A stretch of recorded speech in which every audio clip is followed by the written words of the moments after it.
Welcome back. I'm joined now by Dr. Anthony Fauci. He's, of course, the director of the National Institute of Allergy and Infectious Diseases at NIH. Dr. Fauci, nice to see you.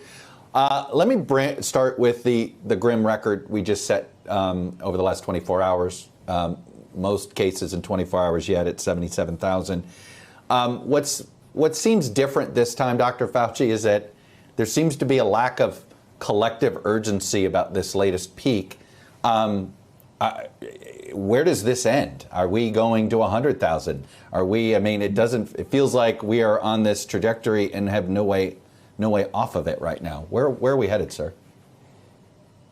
Well, Chuck, I'm concerned about it, and the reason I'm concerned is that, as you mentioned, our baseline of community infections that you see every day, they've been anywhere from 20,000, then they went up to 65, 70, then they came back down to 40, 50. Now they're back up to the record that you spoke about yesterday at over 70,000.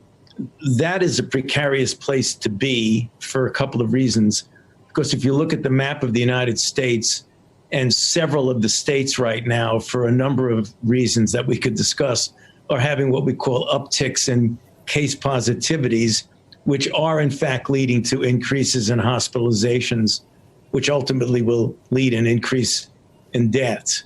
And when you enter the season of the cooler months of the fall and the colder months of the winter, where a lot of activity out of necessity is going to be inside as opposed to outside, that's a difficult and challenging situation to be in, because you have a couple of factors against you. The amount of community spread, as expressed by the number of cases per day, which, as you said correctly, yesterday was at a very high level of about 70,000, as well as the increases that we're seeing on the maps of the country going into the colder season, is something we really need to appreciate.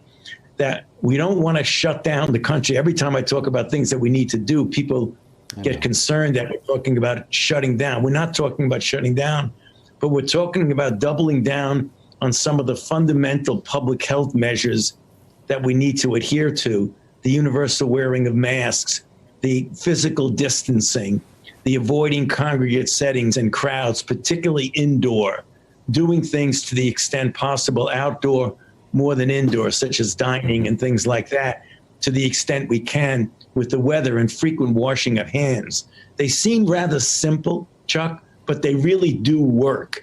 If you don't want the extreme. You don't want to say either shut down, right, which we don't want to do, versus just don't worry about it, just do whatever you want to do. There is a golden mean in there where you can do public health things that work, right, that can blunt these increases that we're seeing.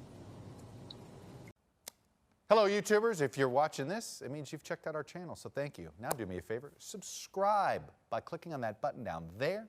Click on any of the videos to watch the latest interviews and highlights from MTP Daily and MSNBC. You can get more Beat the Press content every morning in the First Read newsletter. If you're tired of content that you don't know anything about where it came from, you don't have to have that problem with us.